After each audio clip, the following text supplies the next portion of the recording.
Welcome everyone to our webinar today on more regulatory scrutiny means IRR must be a priority. My name is Danielle Lloyd-Tate. I'm a lead product marketing manager for LevelBlue. Today's discussion is going to focus on the growing importance of incident readiness and response, IRR, driven by new regulations such as the SEC's recent rules requiring companies to disclose their cybersecurity risk management strategies, governance, and the impacts of a cybersecurity incident. This ruling reflects a broader global trend towards stricter cybersecurity regulations and measures and to take proactive steps to mitigate risk and prepare for potential cyber threats. In this session, we'll share insights from a survey that we conducted last year with 500 security leaders highlighting their IRR priorities and strategies. Additionally, we will explore actionable approaches that security leaders can take to navigate the evolving cybersecurity landscape and regulatory demands. Joining us today, we have Tanya Lancaster and Bindu Sundarasian. Tanya is the Director of Product Marketing, Research, and Customer Insights for LevelBlue. Her team drives the go-to-market strategy for LevelBlue's cybersecurity portfolio, which includes consulting, managed security services, and LevelBlue's proprietary USM Anywhere extended detection and response platform. Tanya's team also works with LevelBlue's top cybersecurity software supplies to develop cooperative initiatives aimed at helping to solve the biggest cybersecurity challenges in the public and private sector. During her tenure in cybersecurity, Tanya has spent her career researching and articulating trends in the industry, including where organizations globally are facing their biggest challenges, how this impacts the business resiliency, and how the security market is evolving to support cybersecurity professionals. Tanya's recent research includes the use of machine learning and analytics and threat intelligence, increasing the importance of zero trust as a strategic approach for security, consolidation of security services in virtualized cloud environments, including SASE and XDR, and the measurement of cybersecurity maturity across industries and public and private sectors. Bindu is the Director of our Consulting and Professional Services for LevelBlue. As a seasoned security expert, Bindu excels in customizing information security strategies to support business growth. Her extensive experience includes shaping enterprise security vision, strategies, and programs for Fortune 50 companies, ensuring the confidentiality, integrity, and availability of information assets, and thereby protecting and enhancing significant revenue streams. We ask that if you have any questions during this webinar, please put them in the chat box, and we will do our best to answer them during the presentation or at the end. Thank you for joining us today, and let's go ahead and get started. Thank you, Danielle. Can everybody hear me out there? I hope. Yeah. Hey, Bindu, how are you? Let's get this show on the road, right? Yes, thank you. Yeah, very excited about this topic, very timely. Yeah, very, very timely. So I'm going to kick it off just to talk a little bit about what we're going to go over. We're going to first talk about some of the implications of the new regulations that have been updated, things like SEC last year, as well as some of the new things that we're seeing coming out in October, as well as upcoming expectations. We'll then talk about top priorities for incident readiness and response that we identified in a survey we did of 500 security professionals last fall, and then what it means to mature your incident readiness and response processes. So let's start by kicking it off by talking about what we're seeing out in the market in terms of new regulations and what that means for incident readiness and response. There have been several updates by regulatory bodies as it relates to reporting on incidents within organizations, as well as reporting on risk identification and governance. Those are things like, some of you may know, in 2023, last July actually, SEC updated its rules around requirements for reporting on a material incident that happens in an organization, and updated those requirements to require that organizations report within 4 business days of identifying a material incident happening to the SEC on a holistic view of what that incident is and the potential impact on the business. They are also requiring annual disclosure of cyber risk management strategy and governance. And that means, how are you identifying those risks within your environment? How are you managing those risks and governing those risks? And we're also seeing, in addition to SEC updates, this is just one example within the US for companies that are part of the SEC, publicly traded companies. We're also seeing the EU has revised its directives on their NIS 2.0, Security of Network and Information Systems.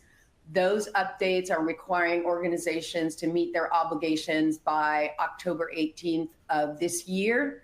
And that includes for key industries like energy, transport, digital infrastructure, banking, and more.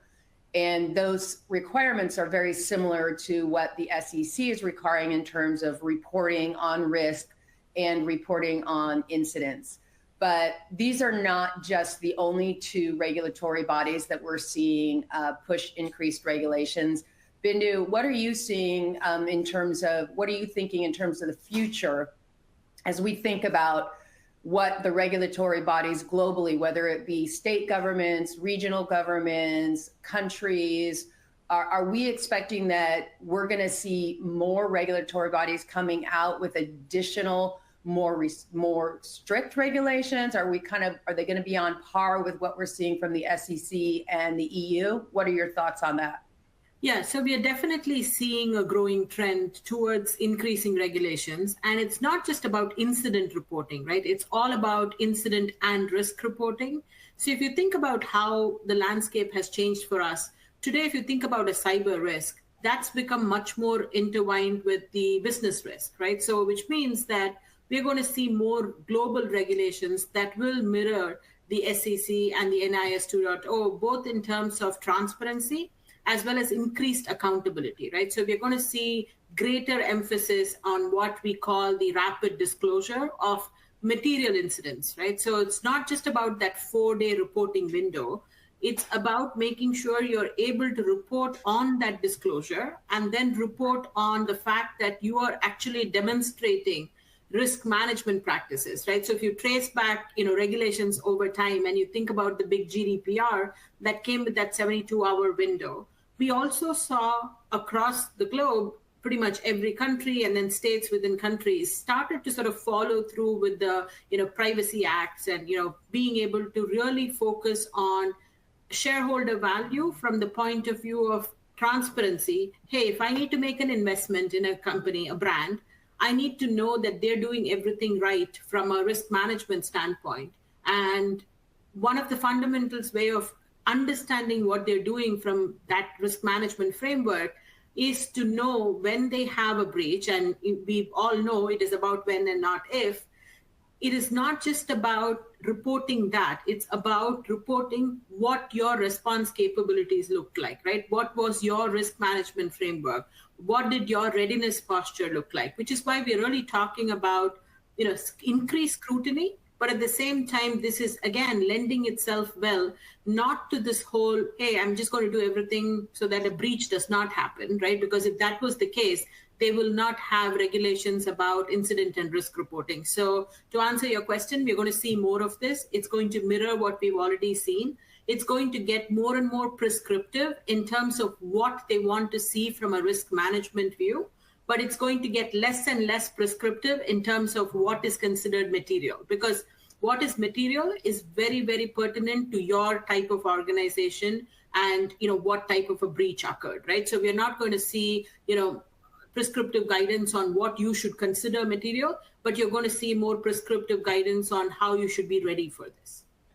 Yeah, and we'll get to that a little bit in the next slide. I just want to circle back to what you said about the penalties also around this. These are no joke. We're seeing, you think about the recent prosecution of Joe Sullivan, former CISO of Uber, who is sentenced to 3-year probation and a $50,000 fine. He was facing up to 8 years in prison. The SEC has filed suit against Tim Browns with SolarWinds for allegedly misleading investors about known cyber risks and their protection. That was, I believe, last October that they brought that suit. So the penalties are real. They're no joke. There's also penalties around individuals who could be barred from serving office. And that includes people beyond the cyber team, right? That includes boards of directors, and executives within businesses. So let's talk a little bit about what this means in terms of security practitioners and security leaders. So this is actually from some guidance that we pulled from different places, including Gartner, on what actions you should take in order to solidify your processes so that you can make sure that you are in a place where you can report quickly and are prepared for how to respond to regulators. Specifically, this was for the SEC guidelines, should something happen. Bindu, you just touched on this. Materiality of an incident and what is a material incident is going to become less prescriptive.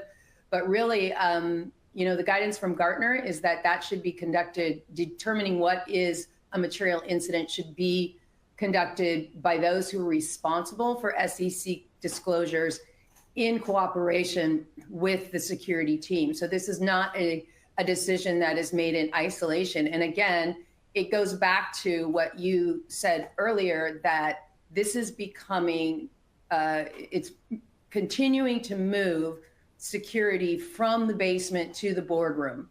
It's becoming a business issue. Other things that are recommended are making sure that you're updating your security incident response processes, including making sure that you have the data to support a quick assessment and a quick reporting response if needed. Making sure that your processes are documented, that you're assessing, identifying, and managing material risk, and that you're documenting those. I think the documentation of those processes is key here. Other things are like making sure that you have a formal governance structure for your program, and that's gonna be part of that reporting requirement. And then establishing a formal structure for post-incident analysis. Should an incident happen, how are you going to respond? What does that structure look like? But also, how are you going to use those learnings to then feed back into incident preparedness and those processes that you have in place for incident readiness in the first place? So you have any thoughts around some of these recommendations, Bindu? A quick take on any of these? Yeah, definitely. I would say, if you've not done this already, it's key to have the materiality threshold defined, right? So work with your legal teams, make sure you have that materiality threshold defined so that you know that when an event becomes an incident, and if you are going to have to report on this, it has to be based on that materiality threshold. And also keep in mind that this is not only for companies that are public that have to report to the SEC. Let's say you're a third party that is serving a public company. And if you are breached, that public company, because they're interfacing with you as the third party, they have to report it. So what may seem immaterial to you as a third party in terms of your materiality of that incident may not be that same threshold for the parent company, right? So every type of organization should be working with their legal counsel and defining this materiality threshold. I would definitely say that is an action item. Yeah, and that risk in the supply chain, we all know that that's been an issue for a while. It's something that organizations have to manage. This just puts more of a spotlight on making sure that you're managing your supply chain risks in the partners that you have, as well as and understanding those and governing them, or showing that you have governance over and understand what your third parties are doing in response to their own risk management. Well, this is actually all these regulations, the complexities of them, understanding what needs to be reported, to what depth that reporting needs to take place. It's creating a lot of confusion in the market. And one of the pieces of data that we're seeing that we think is evidence of the confusion is that more and more organizations are seeking third parties to help them kind of sort through all of these things and to really understand what they need to do to be able to report effectively and to manage their risks. So this is actually a forecast from Gartner on the three kind of major categories of security services, so third-party security services. And the only reason I throw this slide up here is that it's showing the growth in things like security consulting, cybersecurity consulting, managed security services, and managed detection and response over the last from 2021 through to 2023. And what we're seeing is that these three categories within cybersecurity are growing exponentially faster than other categories within the industry. And part of that is because organizations are seeking help. There's a lot of confusion out there, and it's not just about the regulations that are out there. It's also about the complexity of their environment, the fact that they need more resources. But a big driver of a lot of consulting services around compliance is the confusion and the need for help to maintain continuing compliance and be able to report quickly. Ben, do you have any comments on this? Yeah, I'd say, this is, again, reflecting the fact that, irrespective of how large or small you may be, this is an ongoing initiative that you have to work on. It's not a once and done project, right? So given the current backdrop in terms of that escalating threat landscape, and for all of us having to do more with less, it really sort of brings to light that, the reason we are seeing this sort of trend graph grow in terms of security services and MDR is you cannot do all of this with just your in-house, team. And this is not just, sort of a number of resource issue as well, right? It's actually about, the skill set as well as shifting priorities, so should you be supporting your operational resilience to your organization as their security team? Or are you going to work through all of these tactical, fundamental things that need to be done by every organization for security? So that's really why you're seeing sort of the shift more and more towards services growth, especially in the MDR, MSSP consulting space. So I think we would be remiss to not point out that it's not just about the regulations. Obviously, the threat environment is evolving, and we're seeing new risk being introduced with things like AI, as well as other areas as organizations move computing further and further to the edge, with the explosion of endpoints throughout many different industries. This is creating new threats. And part of the drive in the prioritization of incident readiness and incident response is also due to the fast-paced evolution of the threat landscape and adversaries and their tactics. You and I have talked about AI and some of the new things that you've been seeing, surprisingly, in the field with some of our customers. And one of those areas is agriculture. So let's just touch on that really quickly and how that relates to what we're talking about today. Yeah, so AI is definitely adding that new dimension, right, to the threat landscape. So if you think about, you've listed a number of attacks on the left here, right? So think about how we've all, as any type of organization, including agriculture. I recently had a customer who is part of the agriculture vertical, and they're using an AI-enabled chatbot, and that chatbot was, succumb to prompt injection, right? So what happens there is, let's say you're an organization, you're using an AI-powered chatbot for customer service. So attackers started to manipulate that chatbot's prompts, causing it to provide sensitive information and directing users to malicious websites. So what really happened there was customers started reporting that they're receiving suspicious messages, they're being redirected to unsafe websites by this chatbot. They've been sort of traditional customers for years with this agricultural company. Then once they looked at, one of their high-profile customers actually threatened legal action because now their sensitive information was exposed. So, a simple chatbot that they were using for customer service really never ever made it to their tabletop tests in terms of thinking about what would they do if one of these AI chatbots were compromised, right? So given that, the way today we all use, Gen AI, the availability of it, it's basically pretty much like how we use our calendar. We have access to all of these things. So again, non-malicious user implemented a functionality like this. It was really well received by customers until the point when, prompt injection caused them to reveal sensitive information. So now it's become a compliance risk. It's a data protection risk. It's something that they haven't accounted for within, their incident response planning. And so crisis mode, of course. So we need to really think about, have you, one, gotten an inventory of all the ways that AI is being used within your organization? Have you ranked them by some sort of a risk score so that it will lend itself well back into sort of incident response planning and readiness? And if you have not started incorporating these scenarios into your tabletops, it is time we did that from an AI, trigger injection into your tabletops as well. So that emphasizes a point about incident readiness, that your environment is constantly changing and evolving, and AI is one area where we're seeing a lot of growth and innovation right now. A lot of organizations pushing AI innovation and not necessarily thinking about the risk. But even beyond AI, there's going to be other changes to your systems. And so incident readiness is not a one and done thing, which many organizations tend to do. They put a plan in place, they put it on the shelf, and they don't think about it again.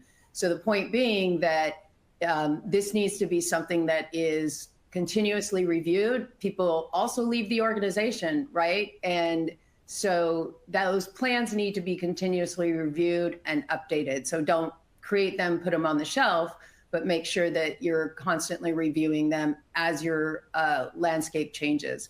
We'll talk, I see a question in the Q&A about outlining the steps of an effective incident response plan.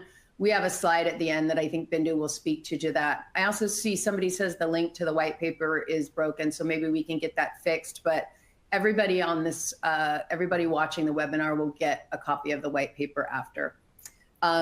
So speaking of the white paper, so the whole impetus of us really starting to talk about incident readiness and response came out of us doing a survey last fall around incident readiness. As we saw the growing number of regulations around incident response and incident readiness and governance, we thought, well, how is this playing out in terms of how security teams are prioritizing these two areas?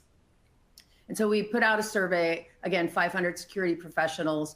And from that survey, we pulled a lot of data. And a couple of things that really jumped out in the data that I'd like to highlight with this slide were two things. First of all, traditionally, incident readiness and response have been somewhat siloed in the past. But what we're seeing is the convergence of the capabilities in these two areas. So if you look over on the left side, kind of core capabilities around incident readiness. And if you look on the left side, core capabilities around incident response and recovery. But what we were hearing from the security leaders who were responding to our survey and what we were seeing in the data in terms of what they were prioritizing is that there's overlap in these two capabilities. Not only is there overlap, but that overlap then allows organizations to do a better job of using information and data from an incident. So in an incident response situation, being able to gather that data and then feed it back into their incident readiness planning and improve their security posture. So these two areas are not only converging, but they're also better informing each other. The other reason for that, that we deducted from the survey, was that you're also seeing a convergence and a consolidation in the security operations market. So you're seeing a consolidation of platforms, a convergence of platforms. So SIM, EDR, SOAR, VM, vulnerability management platforms. Many organizations are buying up companies. You think about Cisco, you think about Palo, you think about recent things that have been announced with XBeam and Logarithm coming together. Many organizations are buying up technology so that they can converge these platforms. That helps in incident response, being able to inform incident readiness, being able to take the data and the learnings, and then to be able to feed that back so you're improving your security posture. The other thing that was an aha moment for us is we definitely saw that organizations are putting an increased focus on incident readiness, that it's not just about incident response. They're prioritizing those incident readiness capabilities, and our thinking around that and what we deducted from the data from the survey is that this is really a direct response to their need to be able to quickly gather data should an incident happen in a holistic way and report on incidents in a timely fashion, but also being able to do that annual reporting on governance. So Bindu, do you have any thoughts around that? Yeah, so, I'd say, the convergence between sort of the readiness and response scenario, we are seeing more and more of that, right? So gone are the days that you can just do an annual review of your incident response plan, and then you'll just go about, a 4-hour, sort of tabletop test. But realistically, I would say we need to start focusing on making sure that you don't do it with the same stakeholders. You just don't do it with a sample, team that does not have the C-level. You're reusing the same scenarios each time. And, again, keep in mind that the tabletop test should not be a feel-good moment, right? This is about making sure that you're breaking your plan. You're attempting to make sure that you have a multi-layered sort of threat vector that you're dealing with. Don't go with the sort of canned scenarios of what you've always done. And all of this really has to come together into your BCP, DR, and risk management. You shouldn't be looking at this whole incident readiness and response as just an IT function. Because when you do that, you become so siloed that when the actual breach does happen, none of this effort is really going to help you in containing that breach and reducing sort of the resolution time, right? So keep in mind that this should be a very integrated function with your exposure management, with BCP, DR, all of this has to come together. Yeah, I just want to key off of what you said about it shouldn't just be isolated within the IT security teams. Those other teams, legal, communications, the executive, the board, as you said, this is a integrated team effort when it comes to incident readiness planning. So, as I mentioned, one of the aha moments was that incident readiness is being prioritized more aggressively than it has in the past. So what we asked in our survey was, what are the top incident readiness capabilities that you are planning to purchase within the next 12 months? And what you see here are the top 5. So risk assessments, number 1, vulnerability management, exposure management, number 2, training incident response teams, training employee awareness, and EDR, TDR support. And I think probably it's no surprise to see risk assessment number 1. But I think what I want to kind of highlight in these top 5 kind of prioritized capabilities is all of these help go into informing and preparing organizations to be able to report quickly, comprehensively, and effectively, especially as you think about risk assessments being probably one of the key things you can do to be able to identify those risks within your environment, make a plan for mitigating them, and then executing on that plan, but then also being able to take that information and use it for the reporting requirements. Top benefits of incident readiness. We asked the survey respondents what they perceived as being the top benefit. Again, a lot of these probably aren't any surprise. The one that it was a little surprising to me to see number 1 was cost savings on top. I mean, I don't think when we think about putting money in incident readiness, you necessarily think about cost savings. But when you think about it from the perspective of the things that we do to prepare for an incident can actually impact the blast radius of that incident. And that in itself is in the long term a cost savings. Bindu, what do you have? What are your thoughts around cost savings being number 1?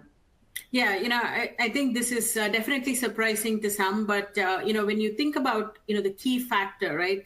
Readiness will actually help you limit not just the scale of that incident, but the overall financial impact. So what do we mean by that? So if you proactively identify risk, do these tabletop exercises, do training of employees, you're significantly going to reduce the potential damage that that incident is going to cost you, because that means less downtime, lower recovery costs, fewer legal and compliance penalties, right? So what we tell organizations is, if you're going to be incident ready, then you'll quickly isolate and address the breaches before they escalate. And the reason it's cost savings is now you don't need expensive third-party services, or you don't lose your customers' trust. So that upfront investment in readiness may seem substantial in the beginning, but trust me, given that I've done breach response for over 15 years now, the downstream savings are considerable, right? So the dollars quickly, add up when you start to think about your downtime and how it's affecting your operational resilience.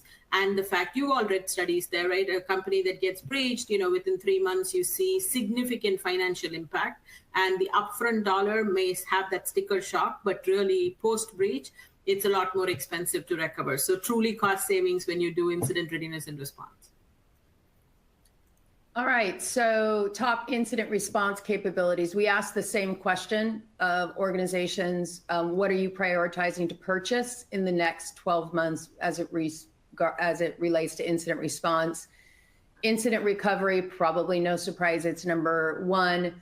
But again, look at the top four that come after incident recovery. Legal compliance and support, directly related to being able to effectively report on an incident and or adhere to those regulations. Evidence handling, I mean, I was surprised to see that in here, but when you think about the requirements around reporting these days, that's probably no surprise. So as we think about all of these things, Bindu, I think a lot of organizations are out there, or a lot of security teams are like, okay, this is all great, but where do we start? Like, this is, it's complicated. There's a lot of capabilities, as we showed on that previous screen, within incident readiness, depending on the size of an organization, depending on the size of their teams, depending on the resources they have, their overall program. It's going to really depend, and their maturity, their cybersecurity maturity. It's really that's going to all affect how they approach an incident readiness program and or incident response. So what is your kind of, 5-minute pitch on where organizations should start? Okay, so, think again, like you point out, this is a maturity framework, right? So I'll start with this. I know this slide is an eye chart, right? There's a lot going on there. This actually sort of lends itself well to the reality of it. There is a lot going on with incident response. It is not going to be something that you can just check box and say, okay, figured out all this, it's all done, because the next threat out there is something that you've not considered. So I'd say it's, with incident response maturity framework, think of it, the only reason we'll fail is because of our failure of imagination, right? You have to think about, what somebody's after that you haven't thought about. So with that, let's look at that initial stage, right? Caught off guard, right? This we don't want to be, irrespective of what size of an organization you are in, what vertical you are in. You have to focus on moving from that reactionary stage to creating formal, repeatable process that you can follow in the event of an incident. I'm sure every organization has tribal knowledge. You just need to be able to convert those into guidelines and standard operating procedures. So basics, antivirus, firewall, network segmentation. Basics so that you can, sort of survive in this climate of a threat environment and still go about, doing your business, but definitely don't want to come off as caught off guard. You need to be able to react from an incident with some formality.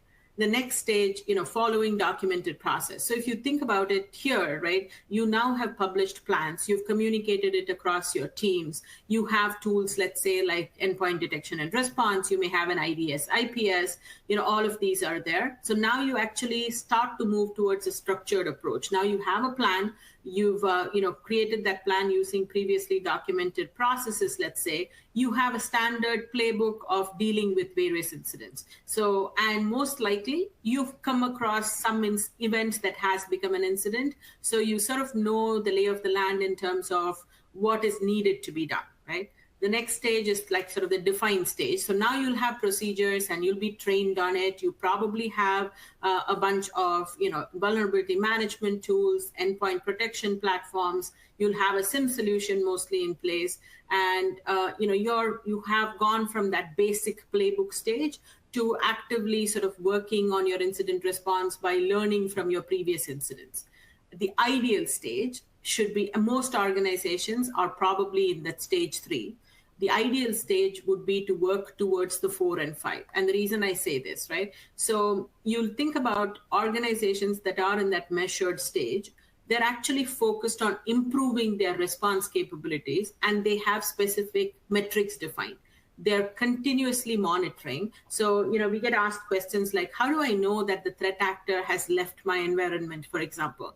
The only way to know that is if you're continuously monitoring, where you will be able to detect an anomaly, right? And the only way to do that is use those data-driven insights so that you can refine your response procedures and you're able to mitigate those risks. We have, gone are the days where we have to feel like, we don't have the automation anymore, right? Today we do, right? I started my career reviewing IDS, IPS logs for a living 25 years ago. Yeah, today you don't have to do that manually. You have the ability for you to have, end user behavior analytics, for example. You have orchestration, SOAR platforms. All of this, use them because they are going to enhance your ability to detect and respond.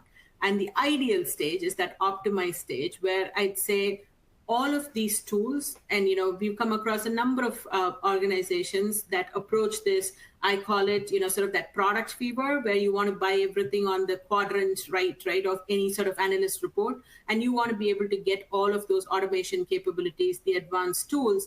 But then the challenge becomes none of those things are integrating, and you don't know what to do with that data. And even if you get all of this data, you really don't have security strategies that is minimizing sort of unauthorized access. So you have all the tools in the world and you have all of this data.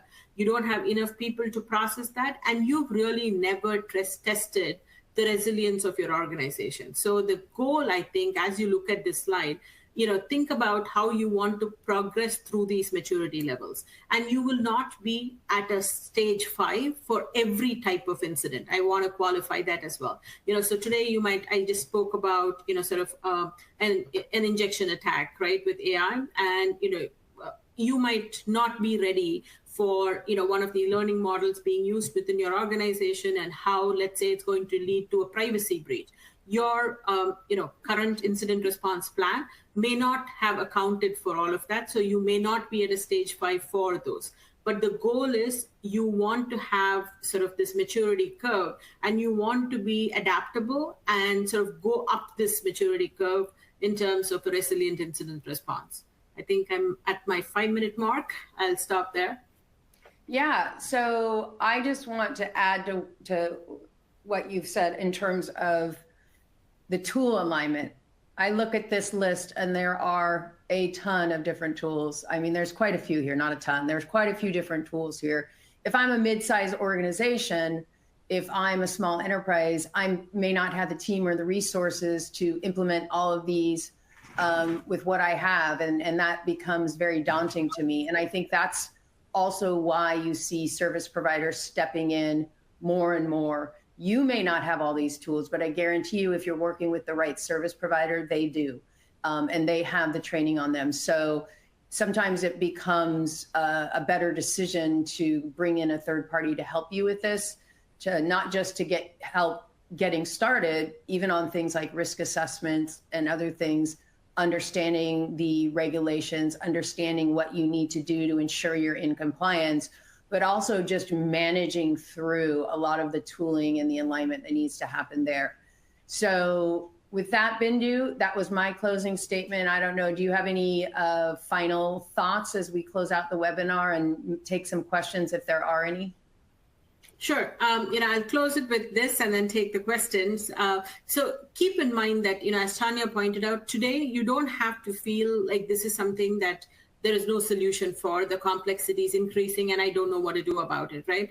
A number of these services are offered through many providers, including us, at scale. So you get the best of breed platforms. You don't have to, use your capital expenses to go and get that.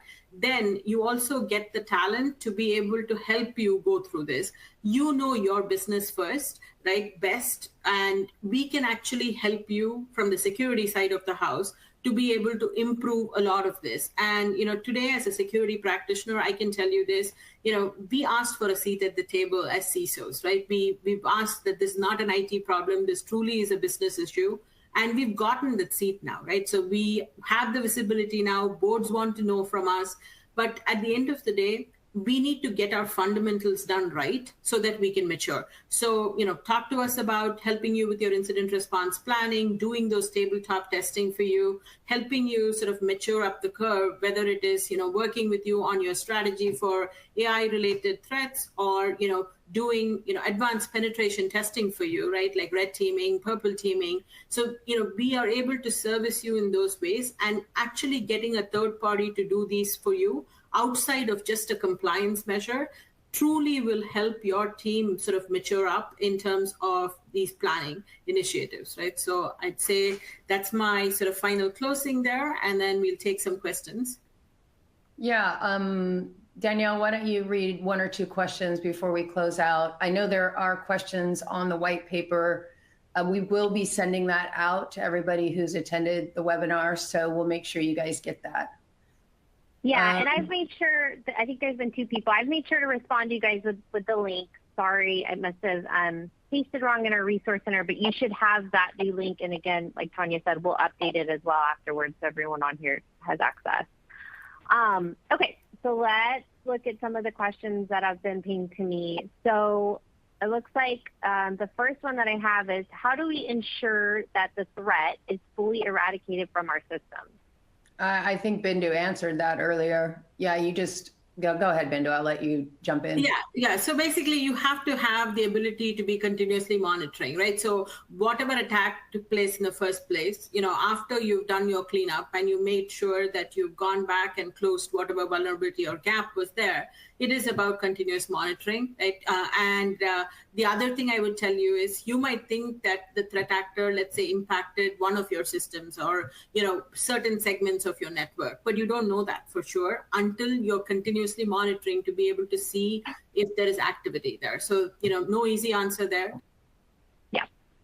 Okay. How do the analysts keep all of this information together? They are dispersed across multiple tools: Jira, Confluence, Slack, email, text, etc.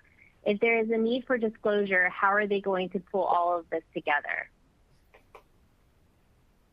So I would say, integration of platforms. So one of the things, you could do, when you have all of these collaboration platforms, like, for example, I'm just going to pick, let's say, Slack, right? And you are, one of the things I've seen organizations use, let's say they're using an integration between Slack and Salesforce or Slack and ServiceNow.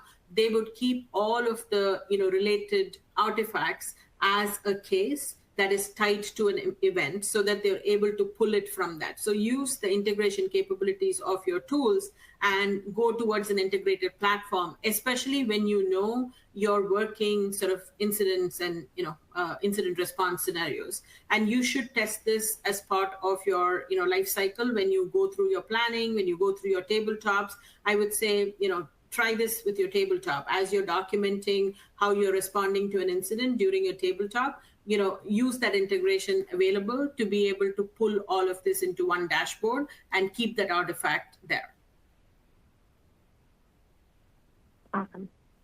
Kind of on that, when you were talking about the testing, so how often should we be updating and testing our incident response plan? I'd say every 6 months. For sure. But if you are going through mergers, acquisitions, you're making sweeping sort of organizational changes, you're introducing too many third parties, I'd say every quarter is a good goal to go with. Great. Okay, got another one, Bindu. Rapid fire. What are the best practices for maintaining awareness and readiness amongst our staff? I'd say a little, but yeah, I'd say, security awareness and training should sort of be part of your culture, right? You cannot view this as, we've all been there, right? Don't give us sort of courses to go through and we all have to just click, click, click, and we're all doing this while multitasking. That really doesn't work. So I'd say, every opportunity you can get to tie in sort of security metrics into, for example, their performance, right? Into the overall culture, we've seen organizations do escape rooms, right? We've seen organizations do, random tabletop exercises. We've seen them, send out, again, this is not about penalizing somebody because they clicked on the wrong link or because they didn't know any better. I do want to say this, when we think of security today, this is applicable to every end user in any organization, right? So this is just like a safety measure. For example, how many of us are well trained to fight a fire, right? We are not fire safety folks.